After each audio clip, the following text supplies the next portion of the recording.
We all have a vice. Exercise, it doesn't matter. You know what I mean? And so this one happens to be life-destroying. And people don't go into it going, oh, wow, I want to be a drug addict. I want my life to end. I want to lose everything. I want to go to jail. I want to smell like crap. I'm coming from the jail smell, I want to eat jail food. Nobody wants that. And if anybody thinks that, they're crazy. Nobody wants that for their life. It's time for the SHAIR Recovery Podcast, where we bring you amazing life-changing success stories from addicts and alcoholics all over the world who share their inspiring journey in recovery. And now, here's your host,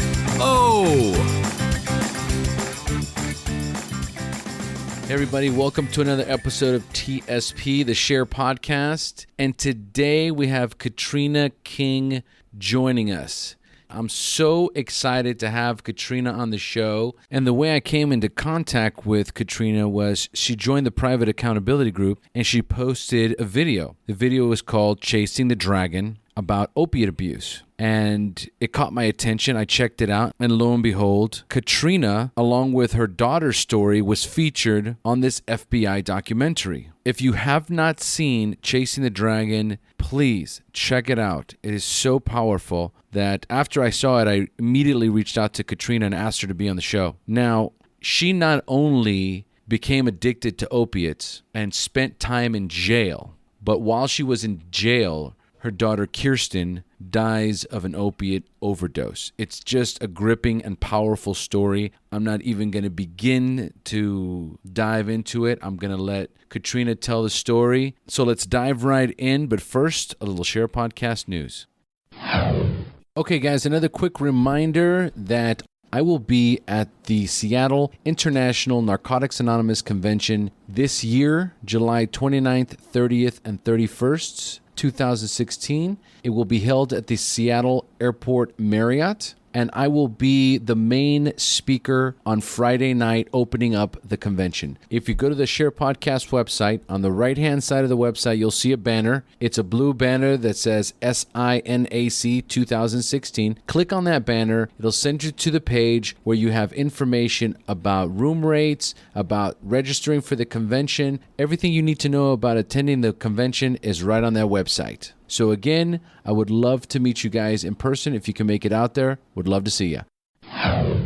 Okay, guys, first of all, thanks so much for everyone who has helped support the SHAIR Podcast. And for those of you listening who would like to know how you can help support the SHAIR Podcast, let me give you a couple of ideas. First of all, the most important one, which is absolutely free, is to leave a rating and review on iTunes. iTunes single-handedly is one of the most powerful ways for people to find the SHAIR Podcast. So to make it easy for you guys, what I've done is I've put buttons on the website, www.theshairpodcast.com. Go there on the right-hand side. The very first button reads, subscribe on iTunes. Click on that button. It's going to send you directly to the iTunes podcast app. And from there, you'll click subscribe and then go to the section that says rate and review. And please leave us a 5-star rating. There's no question about it. iTunes is one of the best ways for our listeners to find the SHAIR Podcast, especially when they're searching for it on Google. If you don't have an iPhone, then go to Stitcher Radio. It's the banner right underneath the subscribe on iTunes. Click on that and do the exact same thing. Subscribe and then leave a 5-star rating and review. There's no question about it. This is the best way for you to show your support. I also want to thank all the listeners who have been clicking on the Amazon banner ad. Folks, for those of you wondering what's another fantastic way to support the show is by clicking on that banner before you shop on Amazon. You're going to shop on Amazon anyway. It's not going to cost you 1 penny more, and it kicks back some commission to the SHAIR Podcast. We've already seen a dramatic increase in commission since we added the banner ad. So thanks again, guys. It's helping so much. And as far as being of service, you can also go to the website and click on the Join the Facebook Private Group banner. It'll take you right to the Facebook private group where you can request to be added and do some service. There's newcomers in there that are posting daily, old-timers sharing experience, strength, and hope. It's an absolutely beautiful way to contribute to your own recovery as well as to those in the community. So plug yourself in, get into that private Facebook group. It's absolutely thriving. And again, it's a wonderful way for everyone to be of service. And of course, I want to give a big thank you to all of the listeners who have continued to give donations every month. Thank you guys so much for your generous donations. And for those of you that would like to contribute and help grow and support the SHAIR Podcast financially, you can go to the website, click on the Donate with PayPal button, and it'll take you to the page where you can make your donation. And for those of you that use Sober Grid or are looking for an app on their phone where you can find meetings, have a sobriety calculator, connect privately with members of your local recovery community, or when you travel, connect with members in recovery in order to find a meeting, then you might as well join the private alumni group for SHAIR Podcast listeners. So go into the Sober Grid menu once you've registered. Scroll down to where it says Alumni Group, click on Add Group, and type in SHAIR, and the SHAIR Podcast Alumni Group will pop right up. And for those of you who would like to know which are the most popular podcast episodes, there is a banner on the right-hand side of the page as you scroll down that says Most Popular Podcast Episodes. Click on that banner, and it will take you to the page that features the most popular podcast episodes based on listener feedback and number of downloads. And for those of you who would like a list of all the books that have been recommended by our guests, go to the right-hand side of the website and click on the banner that says Recommended Books. It'll take you right to the page where we have a list of all the recommended books. And finally, I want to give credit to the SHAIR Podcast team that is instrumental in producing the SHAIR Podcast. Zinzi Gugu and Evelyn E., who handle the audio editing for each podcast episode. Omar Hernandez, that does all the social media cover art, and Krista Wojo, who handles all of our social media marketing. Without this amazing team, there's no way I could have continued to produce the podcast every week. Thank you guys. I couldn't do this without you. So let's dive into this week's episode, but first, a quick message from our sponsors. Sober Nation is the largest online recovery community and treatment resource center. They provide treatment resources to those struggling with addiction, as well as to the family members who are caught in the crossfire. On top of that, Sober Nation is a huge community of good people who share their experience with each other. They have informative content, recovery and addiction news, as well as an entire clothing line which helps expand the culture of recovery. They can easily be found at www.sobernation.com. Sober Nation is putting recovery on the map.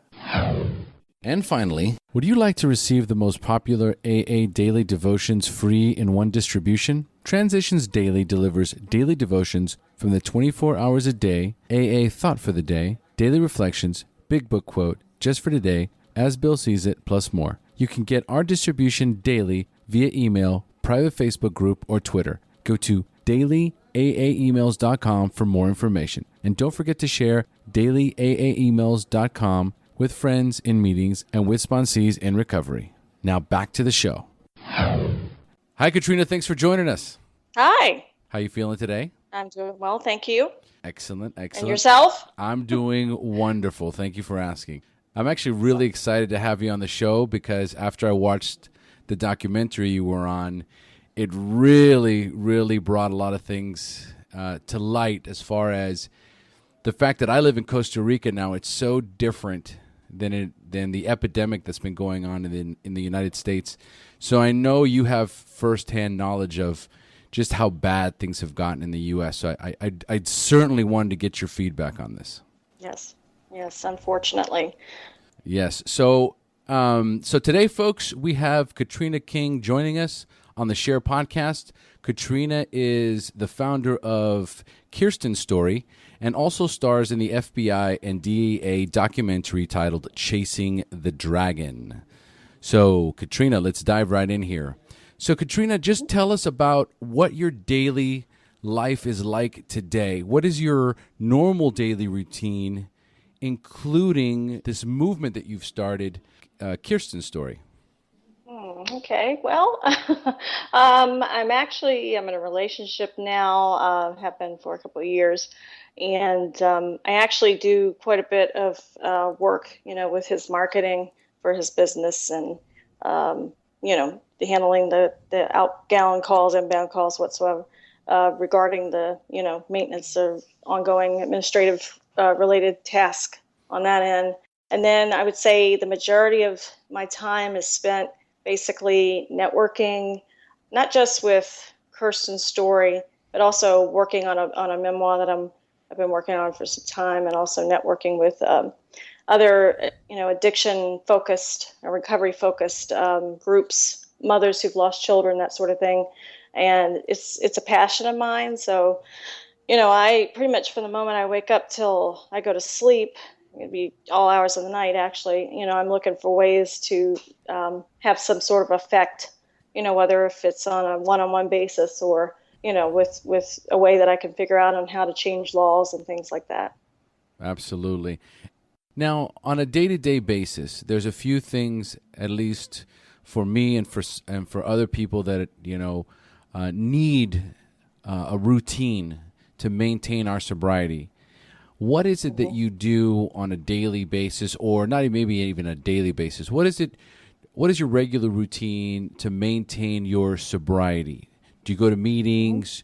What is it that you do that grounds you? So what I do is I focus on other people. I chose to do this stuff not to become a hero. I'm not promoting this awareness and promoting, just Kirsten's story or my story or whatever for that purpose. I do it to give back, because if I'm focusing on other people, I'm not focusing on myself. I'm not focusing on myself, I don't feel the pain. If I don't feel the pain, then I don't feel the need. So if that makes any sense. It absolutely makes sense, Katrina. And, we only keep what we have by giving it away. And what better way to hold yourself accountable than to commemorate the memory of your daughter and being her voice now that she is no longer here. It's absolutely beautiful. And so what is your anniversary date, and how much clean time do you have? I never actually reflected on the actual date, but right after my daughter passed away, it was October 16th, 2011. I want to say for that week after, I was, someone had given me something and I was using. I was furloughed by the jail at that point. And I at that, was actually considering suicide. But my son kept me going. Then I was remanded back to the jail to finish my sentence. And I got out and was on work release. And of course, I had to be straight for that. And then once I was released to the ankle bracelet, and then, they put me through several stair steps. And then I got out from the ankle bracelet, and I was free, and it was all around me, because the only job I could get at that point, even though I had education and all this experience, was a job at an IHOP, which was through the work release. And I was working myself up from a waitress to a manager, but everybody, because it was all work release jail right in the center of the town where all this stuff's going on, it was all around me. So I think there were a couple times where I partake it, and I couldn't, number one, I couldn't get high. It wasn't the same as before. I don't know what happened, but I just couldn't. And then number two, it was such a sense of guilt, and I don't even know, just feeling really disgusted with myself. So it wasn't solving my problem, and it was making me feel worse. And so I guess about, I want to say at the point that I ended up living in the townhouse that my daughter had lived in with her fiance, about that point is when I had decided. So I want to say it was mid-2012, when I was completely, you know what I mean? Not for the fact that I was on probation or whatever, that I personally chose, made the conscious decision to not do anything anymore. So about 2012. So about 4 years now. Correct. Okay. And do you have a spiritual practice, or do you have some sort of a connection with a higher power of some sort? Well, absolutely. I mean, I'm not going to lie to you. I've gone back and forth about that throughout my life. I had a unfortunate situation in the church when I was younger, so I had a lot of doubts a lot of people that, said they were religious and they believed in God, and yet they were horrible people. So, however, after I lost my daughter, at the point where you would think someone would say, because I did, I'm like, before she passed away, I thought to myself in the jail, I was talking to a corrections officer, and she said, Katrina, you've lost your home, you've lost everything, you've lost your car, but you still have your children and you still have your health. And I stopped for a moment. I'm like, you're right. You're right. And I thought to myself, there's no way God would actually go as far as taking my children. That's how I thought of it. Wouldn't take my children, because I'd lost my parents when I was a kid. So I've, hit rock bottom. That's just not possible. And then when it happened, I was angry and I was bartering, and I was like, oh, I can't believe this shit. Like, really? Who does this happen to? I just saw this, and I was angry, and I was like, I can't stand you. I don't believe in you. I don't even think you exist, and this whole thing. And then I came to sort of, I don't know, like a peace, that, yeah, absolutely. I do believe in God. That doesn't equal church for me, because I don't believe that you find your God or spirituality in a church. But it's a peace and a belief that I never had before. So. Well, that's exactly how I feel, and many of the people that I've interviewed feel exactly the same way. It's a spiritual relationship, individually that I have constructed between myself and my higher power, which I choose to call God, and it is void of religious interference. That's basically, what I have going on as well. So I can totally relate. Well, you know what I always say, and people look at me and they're like, oh, that's just a cop-out. No, it's not. I said I'm too humble. Too many times I thought I've known things or I've figured things out, only to find out that I didn't know anything, or I've judged or whatever. So I'm too humble to assume that I absolutely know all the answers. So to go with one thing or another, just to me doesn't seem. I said, we'll find out, in the end. But I have to, I went through the whole idea of God taking, and then I started understanding that it isn't God taking my child. It's a cause and effect sort of thing with your life, if things, and whether it's somebody else, the actions of someone else, it's still a cause and effect thing. So I came to a point where I said, I've got a peace there. There's no God up there punishing anyone or putting us through a series of things that we have to, to get through to become a better person. It's a matter of choices, because life throws things at different people for different reasons, and we just have to get through it the best we can. And that's what I'm choosing to do. And if it doesn't work out, it doesn't work out. But you know what? It gets me through now. So. Well, that's beautiful. That's, again, there's a lot of parallels and a lot of similarities to the way I believe and many of our listeners. So there is that definite connection that we have as addicts, even, because our belief system about a higher power and about God is generally a very spiritual and very personal relationship devoid of religion. So I'm right there with you. So here's what we're going to do. Katrina, I'm going to turn this show over to you, and I want you to tell your story. And like you were saying earlier, that when you first did the interview, you were kind of in a fog and a little apprehensive, and there's things that you didn't say or didn't mention. So I want you to just relax, and I want you to tell us what it was like. I want you to tell us your story, the battle that you had with drugs and alcohol, the wreckage it caused in your life, when you hit rock bottom, and then finally that journey into recovery that led you up until today. So, Katrina, take it away. Sure. Well, let's see. I think I always knew I had sort of addictive tendencies from childhood. My parents, my father died when I was just a few months old on a motorcycle, but he struggled with alcoholism and that sort of thing. And then my mother and stepfather died on New Year's Eve, 1978, in a car accident, and they drowned. Alcohol and drugs weren't involved with that accident, but they too, would lean, on things. So I had a grandfather who was in the Korean War, who was an alcoholic, and then later a dry alcoholic. He was extremely abusive. So all things considered, I knew it was rampant in the family. And so as I was growing up, I was sort of the the mindset, well, it won't happen to me. But unfortunately, I left home at an early age. I was taken from the home, removed for abuse, and then I was entered into the foster care system and group homes, what have you. And by that point, I was so rebellious because I had been living in California, and when my parents died, we were eventually moved here to Virginia. And so the environment was so different for us. It was like a huge culture shock. And we weren't raised with religion in California. We were raised with plenty of love there, even though it was unconventional.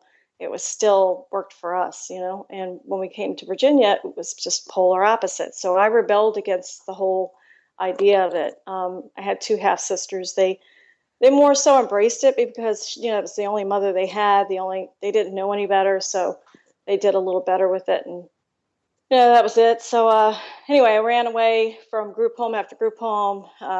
Ended up because of abuse or whatever, putting myself time and time again into situations that just furthered the abuse. And it's what we do. It's once that cycle begins, it's almost like you're asking for it. You just keep going. It's because it's the only thing even if it's pain. So right. I kept doing that to myself. And then I started drinking, and I was drinking pretty bad. I had drank so much once that I had alcohol poisoning, and they transferred me. I was about 14 years old, and they transferred me to a hospital, mental hospital. It was a public hospital because I had no insurance. And that cycle, once I started there, I just kept, it was a revolving door for that as well, because I engaged with a doctor there who really took a liking to me. She was a survivor of the Holocaust, an old Dutch lady, actually. Oh, wow. And she was an atheist, and, she kept insisting to me that, these people, they're Bible thumpers. There is no God. You have to rely on yourself, young lady. Men aren't going to do it for you. And I was just looking at her like, okay. And, I had these horrible sexual tendencies, in her mind. I kept going out, and she just would rack her. Every time I'd come back to the hospital after running away or whatever, she would just act like she was just at her wit's end. Like, what? As almost a personal failing that she wasn't able to cure me, and yet those people, and there was a few of them actually, that were so engaged with me at that age, actually did contribute to me being able to be successful later on. So all that said, I went through a period of cocaine use, alcohol, whatever, and about 18 years old, I was living in Virginia Beach, and I was actually getting ready to, I was working at an adult club, and I was actually headed out to California to do some things. I don't want to get into all that, but I was just dead set. I had such a cynical view of life, of men, of everything. And then I got really tired. I couldn't get out of bed, and I was very, very sick, and I went to the hospital, and they told me I was pregnant, and I was like, wow. Oh, boy. Complete shock. I said, I can't, it's never happened before. The doctor looked at me. He's like, well, there's a first for everything. You're only 18 years old. What you expect? So after the shock sort of wore off, I started, I said, I've got to do something, because it was like, oh my God, I have a family. And it was an excitement. And I don't even know, it just gave me purpose that I was lacking.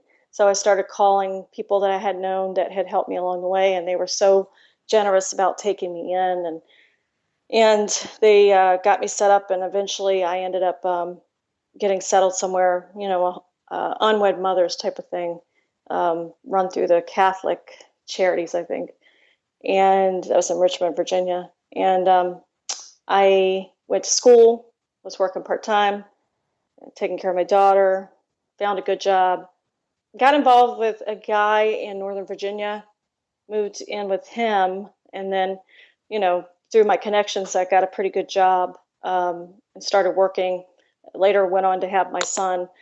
And during that period, like I said, from the point that I found I was pregnant, I never drank again, up until about age 25, never had another drink. Wow. I never smoked cigarettes. I didn't smoke weed because it didn't really, I like the hard stuff. The weed was just like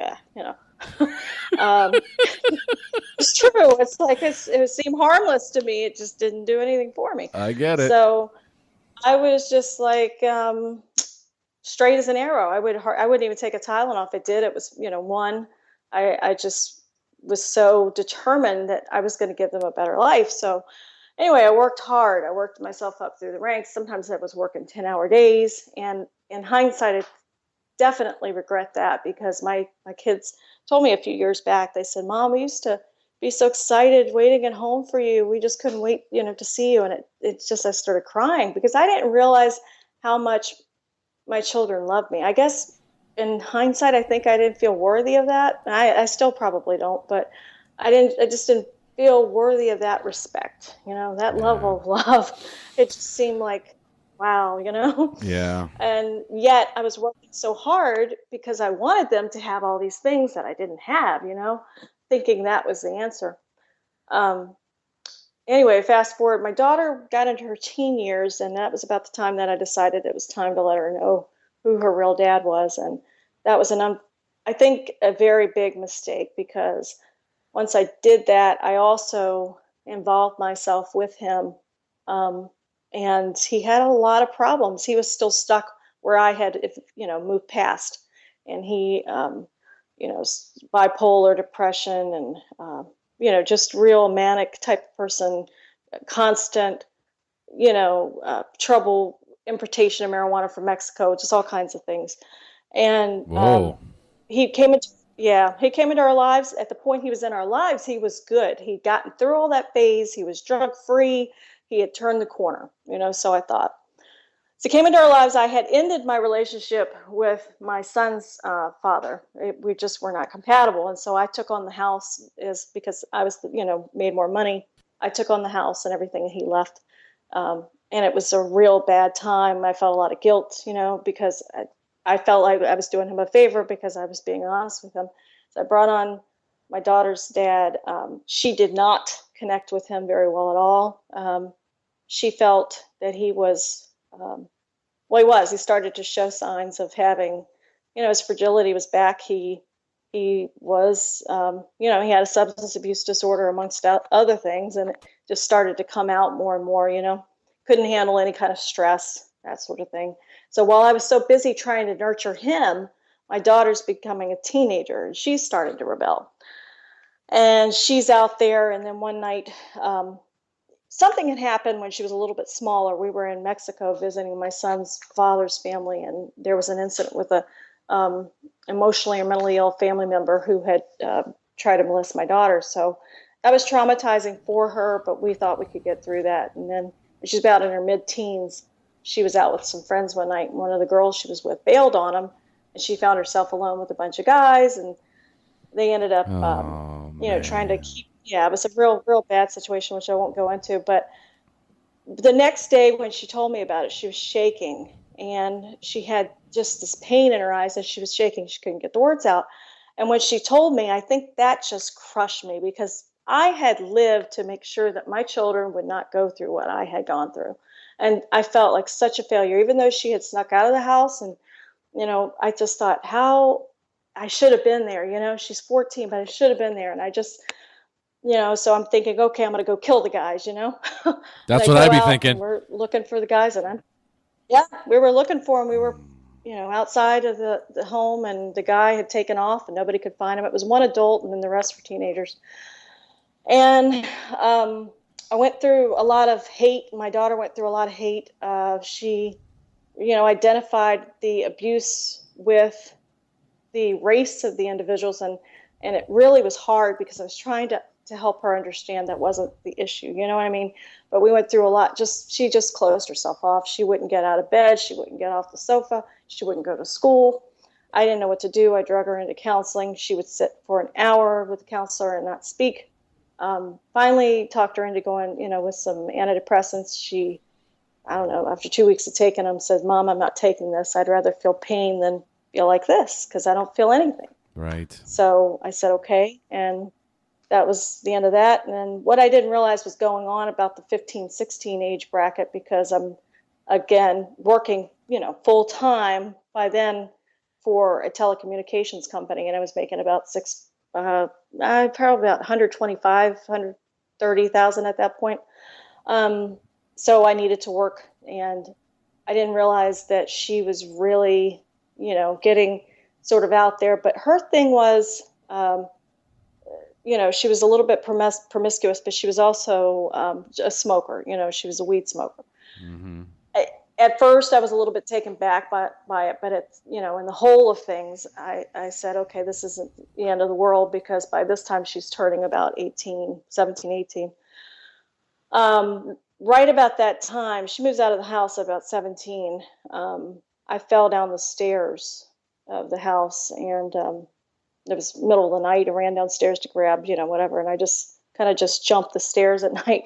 And I jumped them, and I ended up falling on my back, and I guess for the next 2 or 3 weeks, I was in so much pain, sciatica pain, that sort of thing, and I always wore high heels, and I was always, very capable and very strong, and I found myself not even able to walk. So I was at a point where I started to feel like I was falling apart. Everything was falling, apart around me. I couldn't walk without significant pain. I was getting older. I thought, I don't know, now I look back on it, I think I was crazy, but I thought I was getting older. I've got this man that, is not contributing, that he's got so many issues. My daughter's things aren't turning the way that I thought they should. My son's doing well. He's playing basketball.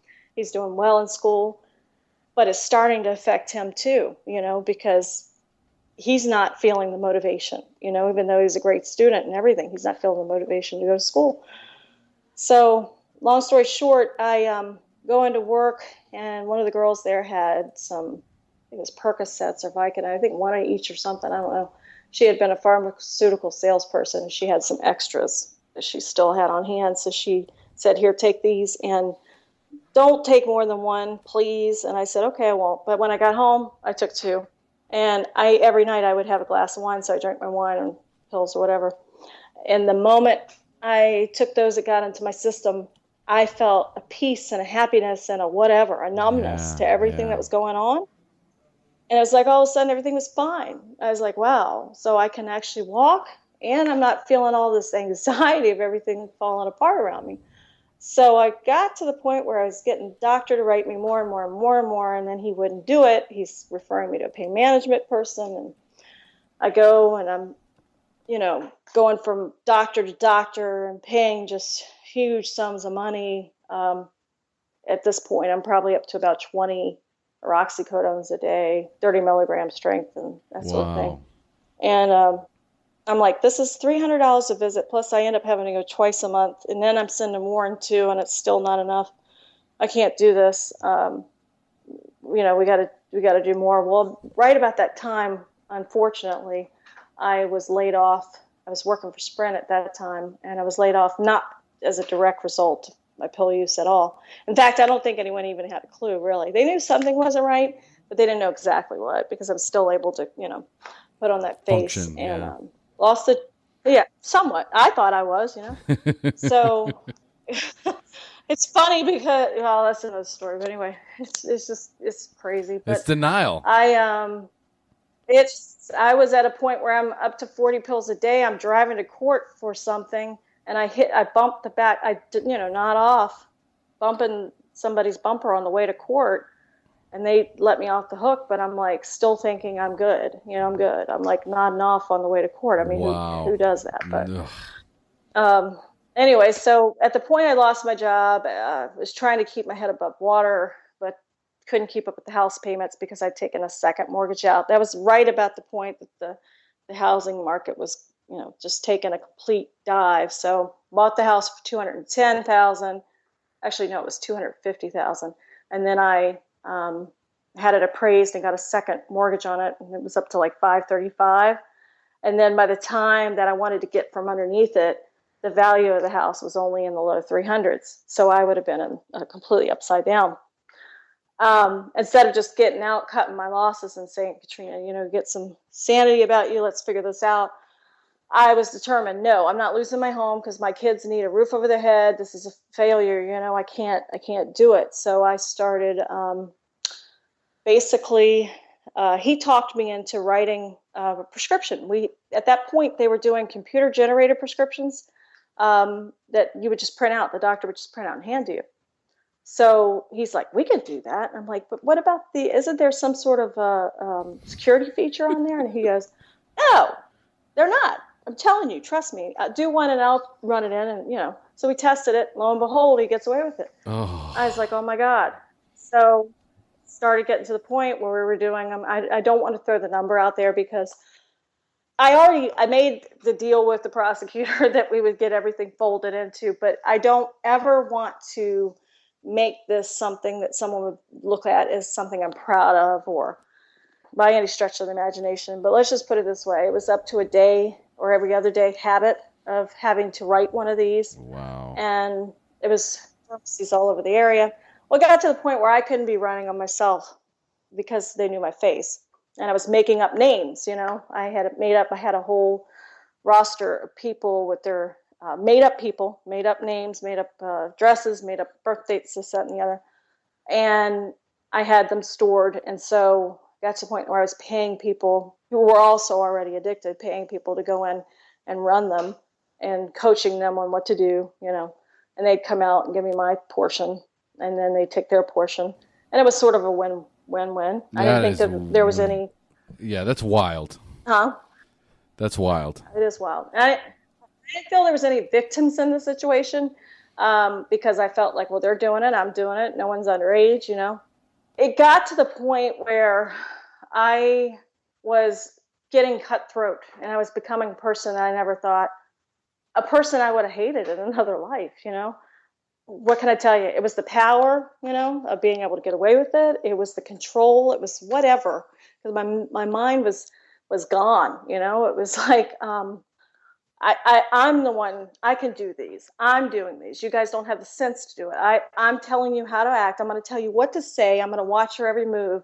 And you're going to come out and you're going to go up this door. And and I'm coaching them, every step of the way. One or two people got caught, but by and large, it was just me. So at that point, I was up to probably about that point, 40 pills a day or whatever. But of course, I'm going to get caught. So I did get caught. I got caught a couple of times.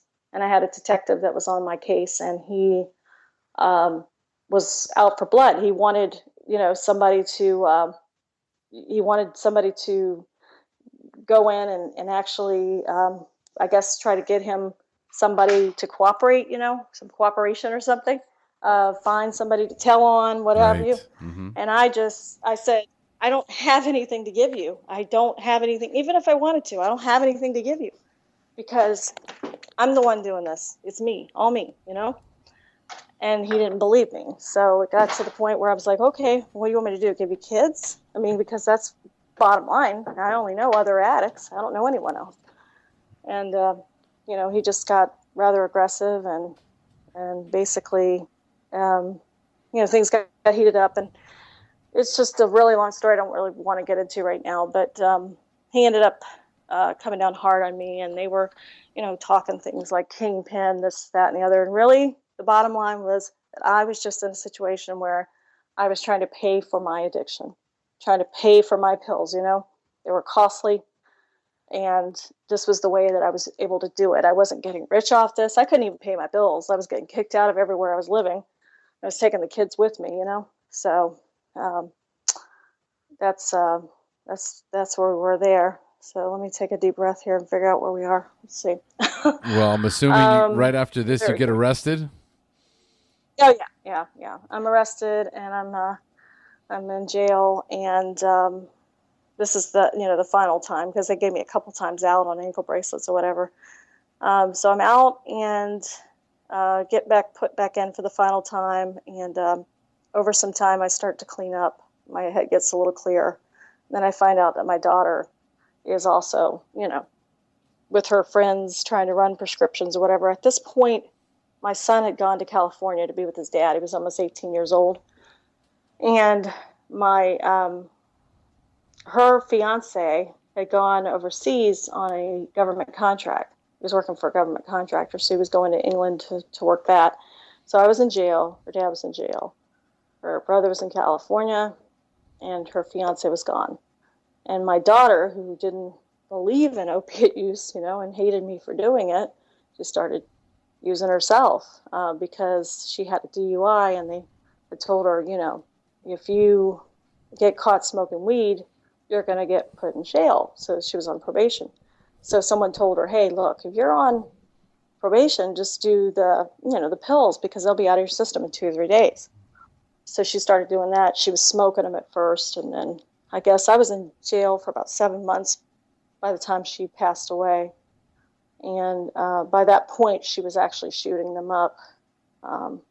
And I didn't realize how bad the situation was probably until about a month before she passed away. Someone told me, she's bad off. And I talked to her for that last time. Last time I talked to her, she was just completely out of her head, nodding off the phone. I hung up. The next morning, I picked up the phone and called my attorney and asked him to call the prosecutor and have her probation revoked, put her back in jail, for the DUI. And he said, well, I'm not sure that I can do that. I don't think they're going to, but I'll try. And that was on a Friday. And it was on that Saturday that she, we found out she was in the hospital, ICU.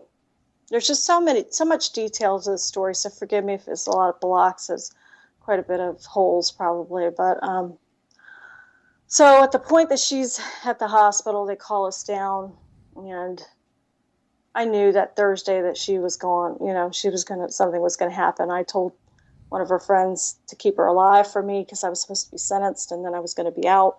And even though she was an adult at that point, I felt heavy responsibility for the example I had set. I took full responsibility for it, and I knew that if anyone could turn her around, it would be me.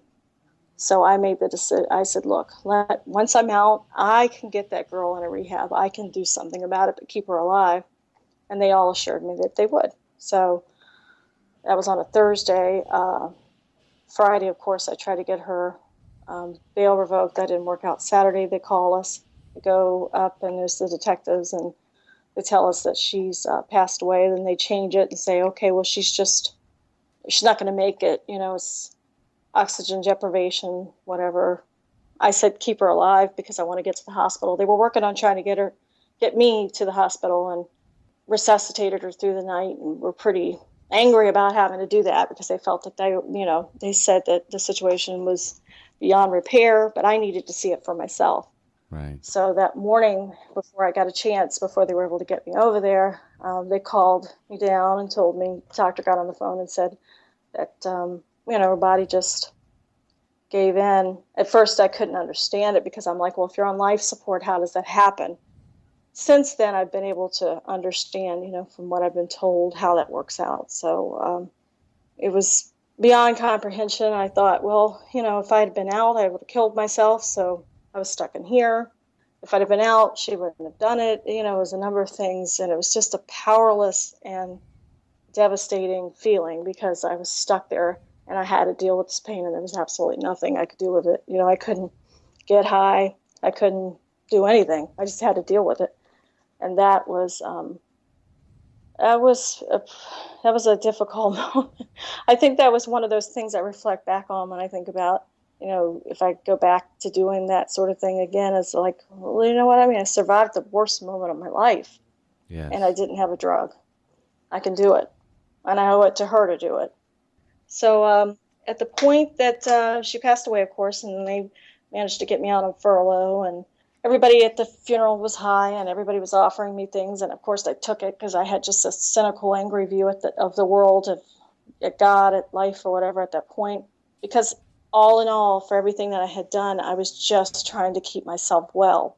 And I had gone to hospitals, and I had gone to even the detectives, and I'd said, look, I need help. I need some, is there anything? And there was nothing. They're like, I need you to get out there and work for me.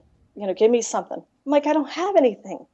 They couldn't believe that I was the one at the top of the food chain. Like, they thought it was some mass conspiracy, and it was just me, And I'm like, look, you guys are making this too easy.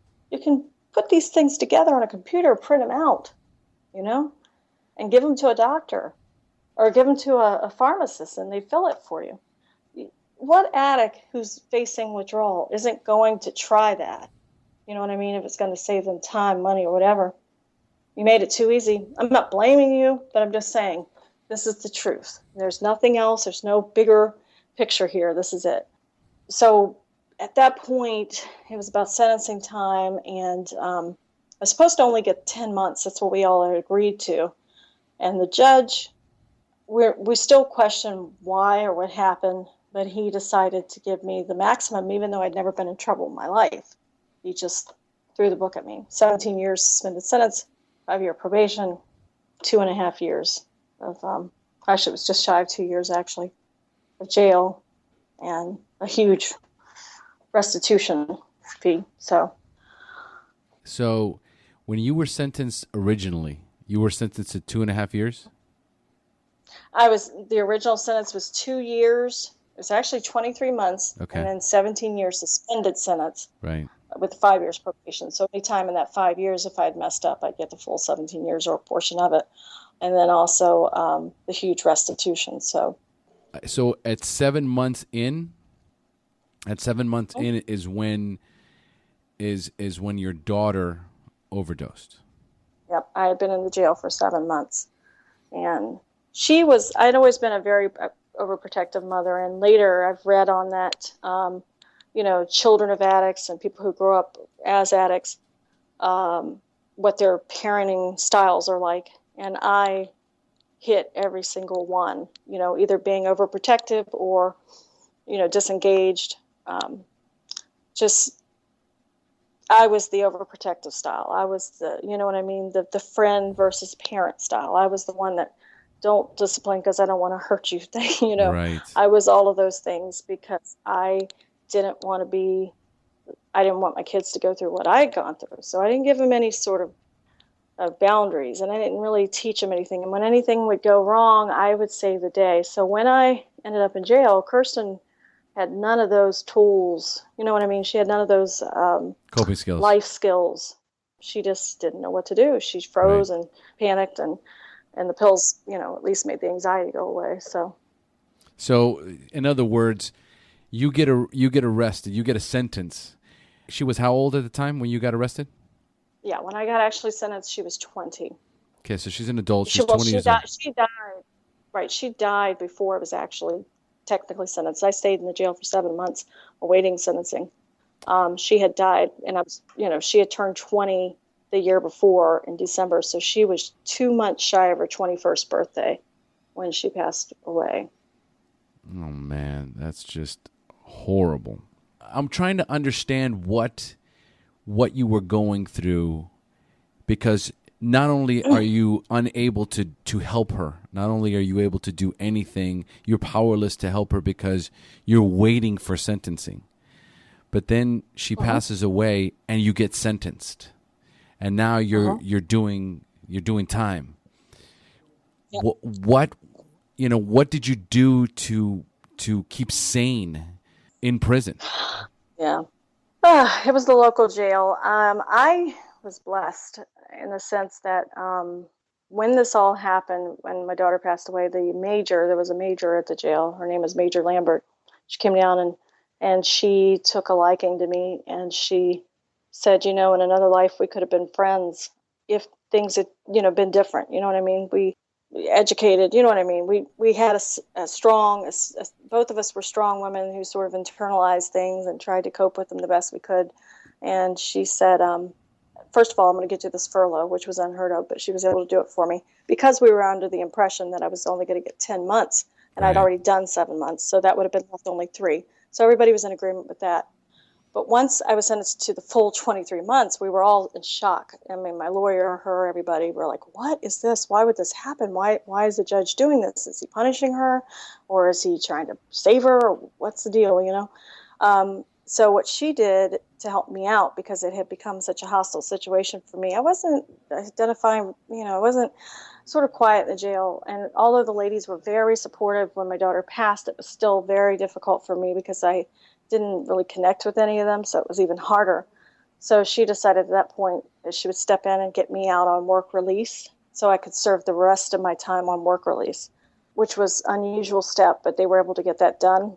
So I got to work release, and I did exceptionally well there. And while I was on work release, it came to the point where I was eligible for the ankle bracelet program. So I applied for that. Initially, they didn't want to let me out because they're like, well, she's going to be living her alone and she's going to be prone to depression. Something might happen. But what had happened is my daughter's fiance's mother the townhouse that they had lived in when they were together, she offered that to me to be able to be there and grieve in privacy with this ankle bracelet. So it worked out, and I was able to do that, and it saved my life. It really did. I don't think I could have made it if that had not worked out for me.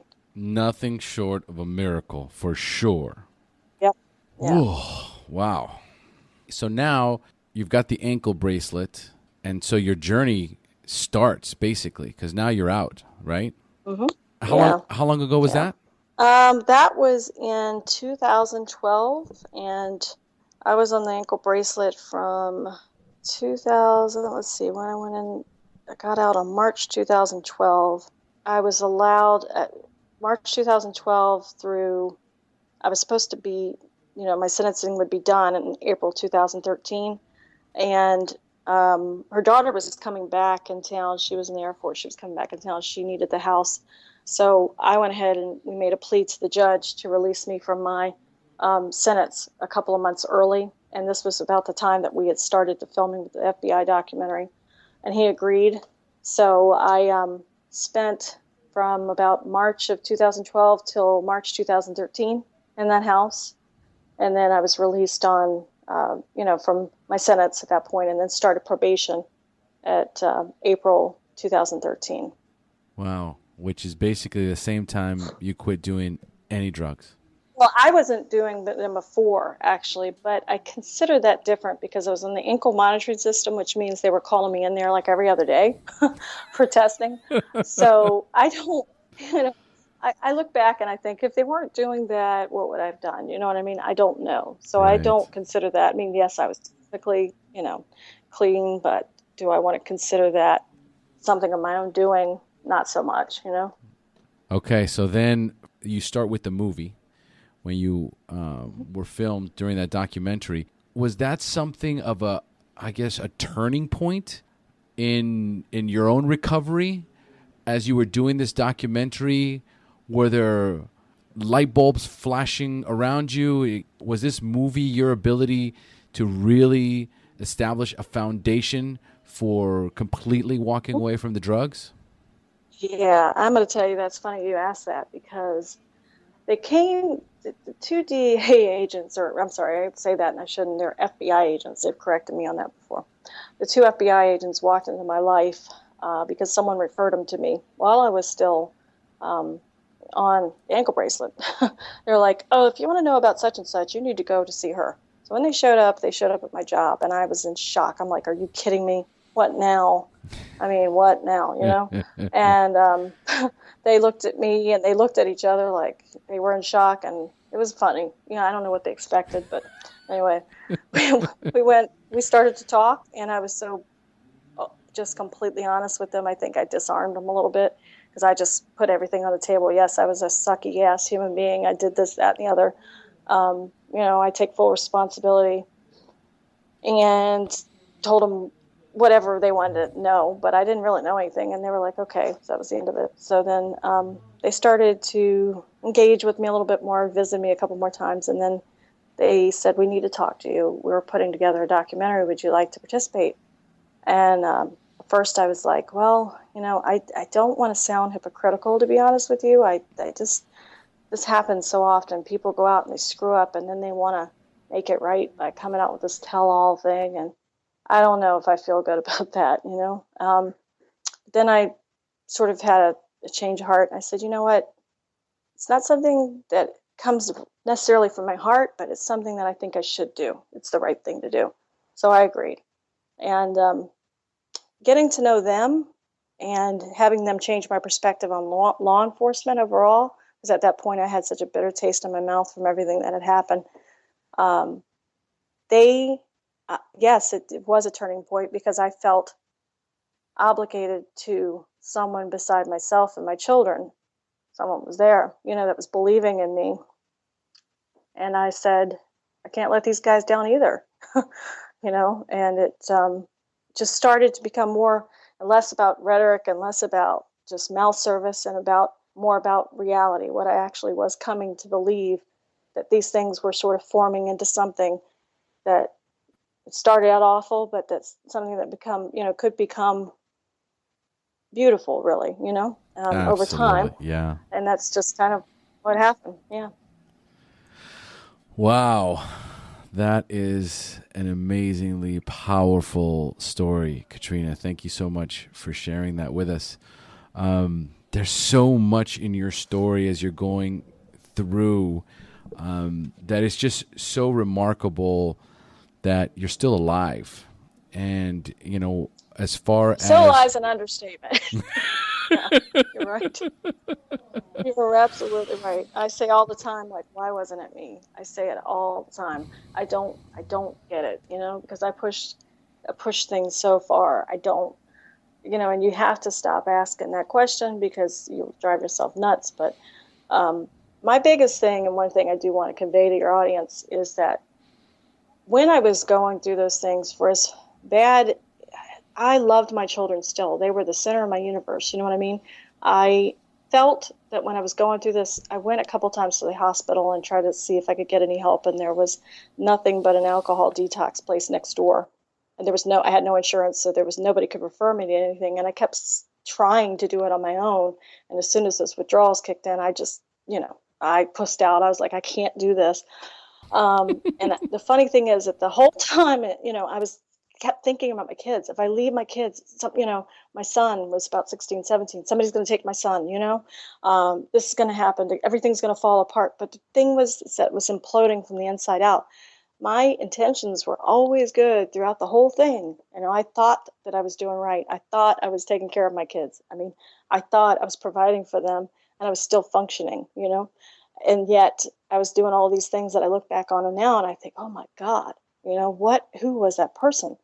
So when people talk about people being bad that are doing drugs or whatever, I'm sitting here telling you, I look at that person and say, I don't know who she was. I don't know what she was thinking, It had changed me so much, and the fear of being sick, which when I went to jail, all came true at the worst possible place it could.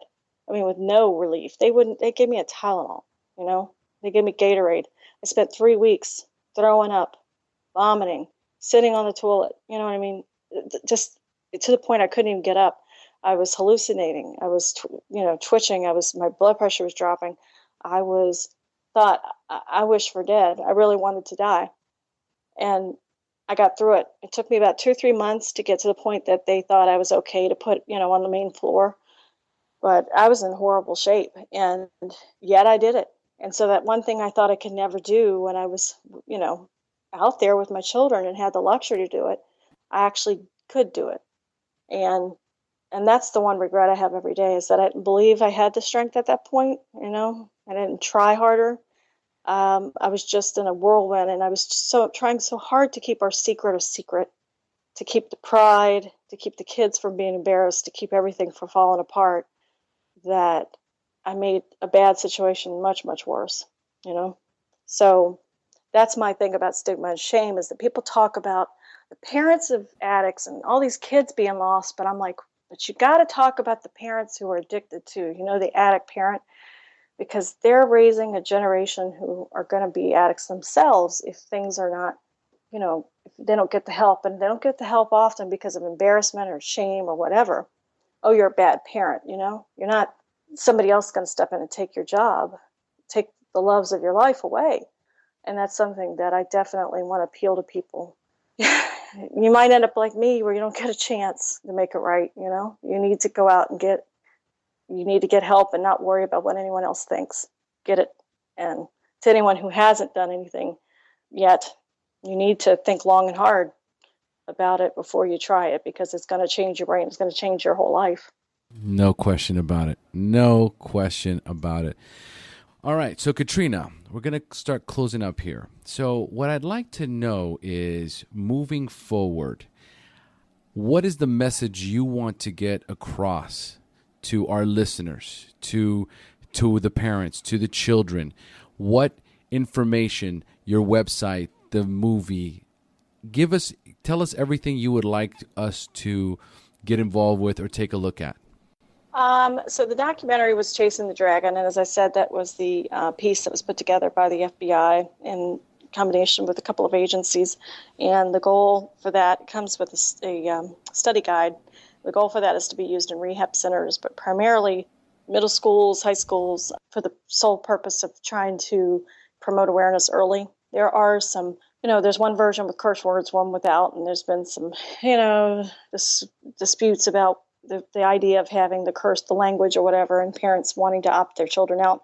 And I look at it and I'm like, you may not think of me as an authority, but I would think that you should open your mind a little bit. The curse words in the grand scheme of things are nothing compared to what your kid is probably seeing on a daily basis. So I think this film is the people that participated were very raw, very honest, and, some of them are still not doing well. And then there's myself, and then there's another mother. So I would definitely encourage them to check that out. And then, of course, you can find us at Kirsten's Story, which is a personal page, or not a personal page, but it's a community page. We also have a group page that's also dedicated to the same.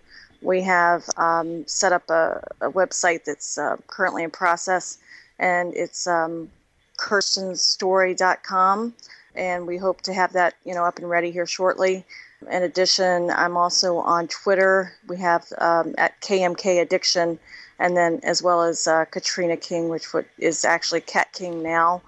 And then basically with the film, the documentary, they are doing quite a bit of promoting throughout the country, going to, just different communities, working with different groups, going to different school districts.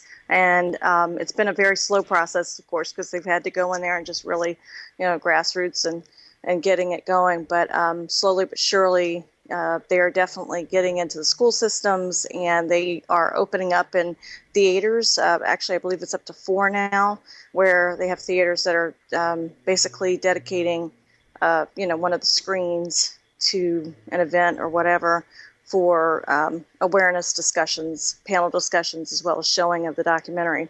Down the road here, what we hope to do is be set up to where we'll actually be able to go and do Q&A sessions with the schools that that will be showing the film. That would be local. I don't know how it'll play out nationwide, but I hope that may be a possibility as well. Personally, what I hope to do is also start going and going to the different churches and that are that host Celebrate Recovery and other recovery groups, and speaking, as well as to different schools that may invite me individually. Just basically are going to be focusing on driving as much on awareness and education as possible. My focus on awareness isn't so much that there's a problem, because I think everybody knows that there is a problem. Yes. That's like a foregone, it's just like that's discussion is over, and I think we're kind of over it when everybody comes out with I'm here to bring awareness. Awareness is there, Yes. My thing is, okay, now what are we going to do? We're going to come up with solutions. We know, what are the hows and, the whys, and, basically get on to the how are we going to solve it, which, is a very complex discussion. But I think that my focus is I am the mother of a child who was lost, or, an adult child who's lost to addiction. But I am also a more, in the now, a recovering addict, and I go through a lot of ups and downs, struggle with that or whatever, and I have a lot of valuable insight, and I know that there are quite a few other recovering addicts that have insight and the ability to articulate that, and we need to start incorporating more of those ideas to the table, sort of getting heard on that front, because there are, quite a few things that I'm advocating for. I've written to the drug czar, Botticelli, and basically given him my opinion on all this money and rehabs and whatnot that are, that they're dedicating these resources to. I think it's all fine and good, but we need to come up with some sort of a solution, such as a locked facility, some guidelines, that are actually going to work, because we can throw all the money we want at it, but people, if you give them 30 days, that's not enough time. 60 days is still not enough time, especially if they can walk right out. You need to have sort of a situation where, okay, it's almost like how you would treat any other serious mental health condition. We're going to keep you here till you get beyond that point of wanting to sign yourself out. I love what you said in the beginning, though, that the awareness is no longer necessary. We no longer need to bring awareness to the topic or the issue of addiction or the crisis behind pharmaceutical grade heroin and Oxycontin, it's an epidemic. So it's out there. The idea is to get to it before the kids do. The idea is to get to these schools, show them this movie. I know that it is a hardcore movie. I think, I have a 13-year-old daughter, and I want to show her the movie. But at the same time, I want to ask her mother. Ask my wife, hey, what do you think? Should I show her this movie? I'm there too. I'm on that point where it's like, if I bring this into a school, what kind of an impact is going to have for me as a principal, as a teacher? Are parents going to say, what are you showing my children? That kind of a thing. But I think as we progress with what's been happening, that all that has to kind of go to the wayside, and you almost need the shock value that goes along with this, because it's way beyond a cautionary tale. These are true life stories of people that have relapsed, that have spent time in jail, that have overdosed, that have died. So I think what you're doing is so important. You say that you're going to school. Are you showing the film in schools that are allowing you, and you're also speaking? Yes, that's the goal right now. What they've been doing since February when they released it, and they tried to do some of this before the film actually came out. It was so vague because the educators didn't have the actual film to know whether or not it was something that they would be willing to, because then they have to deal with parental consent and all this other stuff. So anyway, post release of the movie, they have literally had to go to jurisdiction trying to, across the country. Some of them jump right on it. I personally been actually reaching out to people and have gotten on 2 school districts myself, which was amazing because I went through a person who ended up having ties to them. But what we find is a lot of the schools, they're just reluctant because there may be a little bit of suggested language, but there is a version that's, has no cursing. They're concerned about the content and parents being worried or whatever. And I would just say to them, look, this film, the shock value was not contrived, okay? This was real. These agents came across it personally, and when they came to my case and they were like, wow, they were just in shock. Their faces were just like, this person, because they have evidence. It's not like I came up with the story. They have evidence that I had a good life before. They have evidence from tax records and real estate records, that I've owned a couple of houses. And so it wasn't like something, that I said I used to live, I had this life before. They actually know that I did. They know that I was that person who obeyed the law.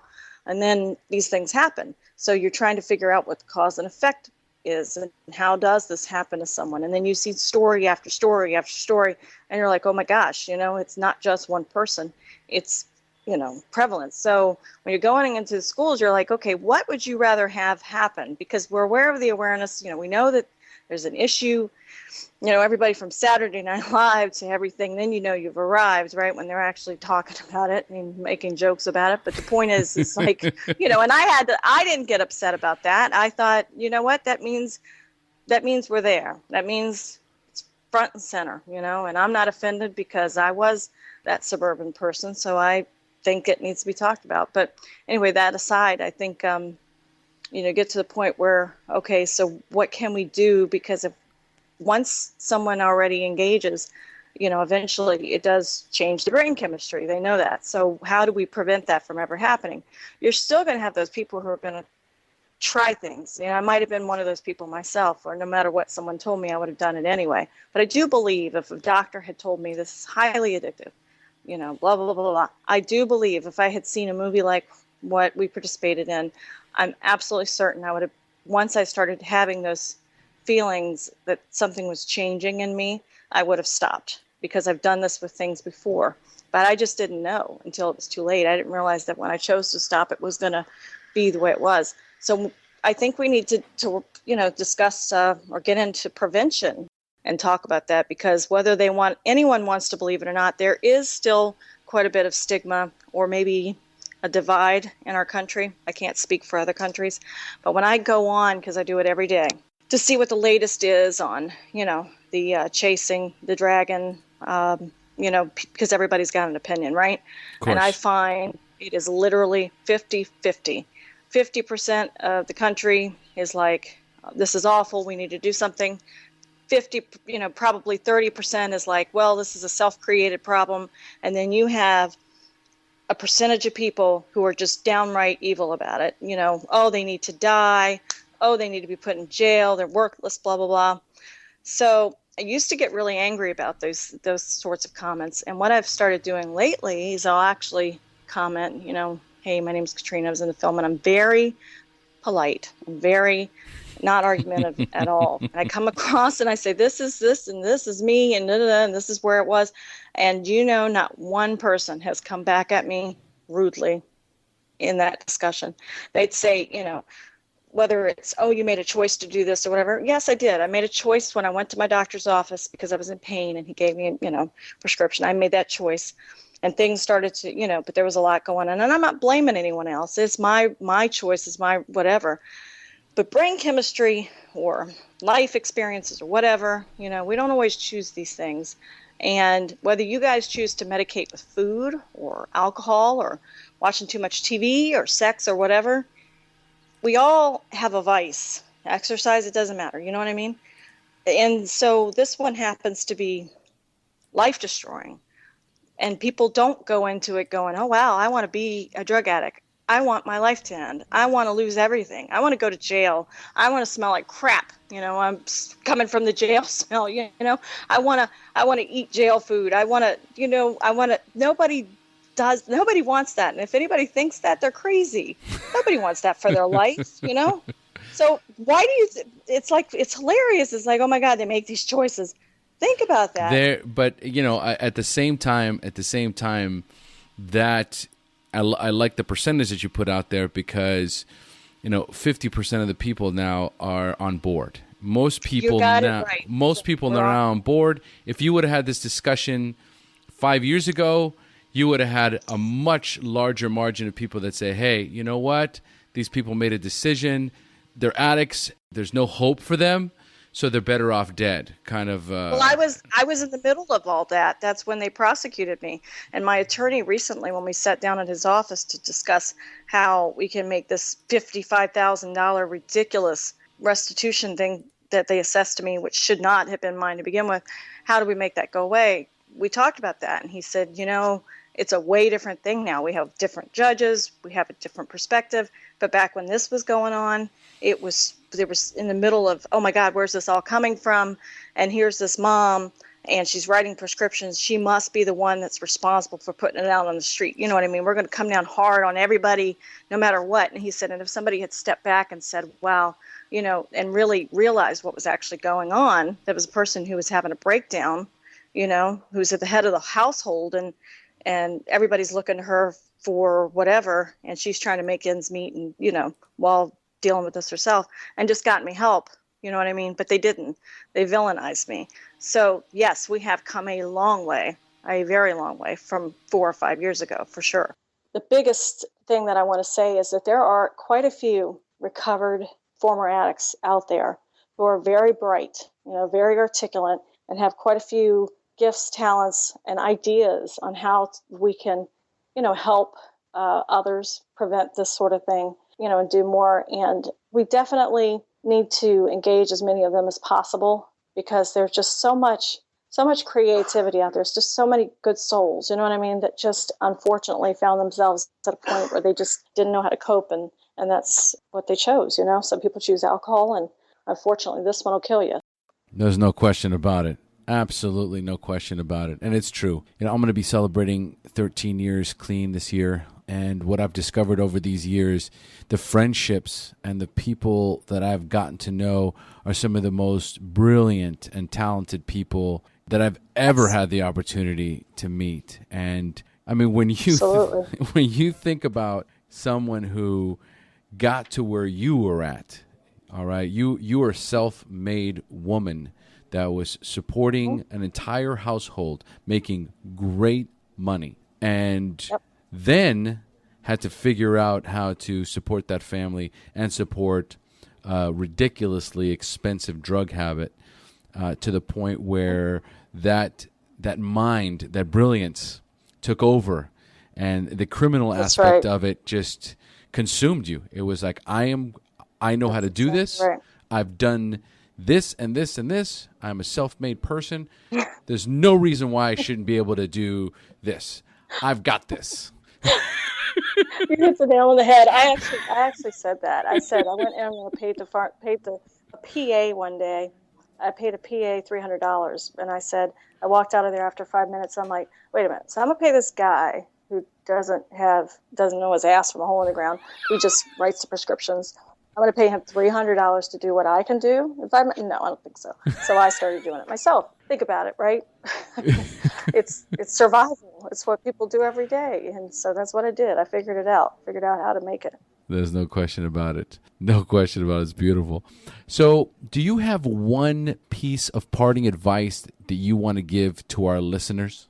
Yeah, that's the biggest thing for me is that when I fell apart, I was so focused on what I didn't have. I was like, oh, I don't have my parents. I don't have this. I don't have that. I was abused. My pain was, was eating me up, and I couldn't stop long enough to say, oh my God, you have these two beautiful children. This is better than most people have. I have my health. I'm a strong woman. I just was in a position of feeling sorry for myself and let that overcome and overwhelm me. And that's when it started to take hold. And I believe with my whole heart that there are so many people out there, and this sounds cliche, but it's absolutely true, that have it so much worse than we do. And you have to consider that. You have to consider that it could get worse, believe it or not, and that if you focus on yourself, if you isolate yourself, then you're going to end up with just yourself. You have to open up. You have to think of others. You have to give to others, because when you do that, you're not thinking of your own pain, and these things don't happen. And I wish that I could go back, reflect on what I did have going for me versus how bad I had it, because it did get far worse, and it still could. So I have to pick up from where I am now. I have a good son. He's going to college as a robotics engineer. He's a good boy, doing the best I can for my daughter, and I miss her every day, but I believe she's okay. I just have to push through, and that's my word of advice, is to stop focusing so much on ourselves, start thinking about others, and then I think we won't be. You wonder, because they said this in the documentary on the panel. They said we consume some 95% of the world's hydrocodone in this country. So does that mean our country's in more pain than the rest of the countries? Of course not. So you have to think about why we are this way. And I think that is because we're sort of self-involved, and we're, that's the truth. I couldn't agree more.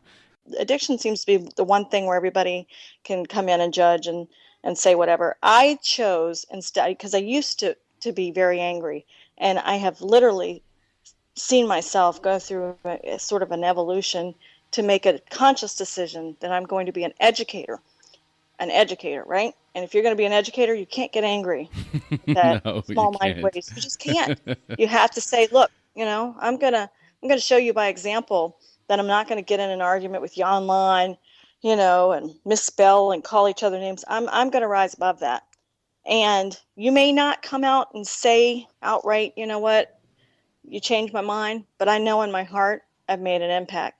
And that's the way you do it, is by educating. And you can't exclude, I guess that's my main concern, is that there's so many addicts or those who are affected by it who can't speak up for themselves for whatever reason. They don't want to, whatever, they don't have the voice, strength or whatever. Yeah.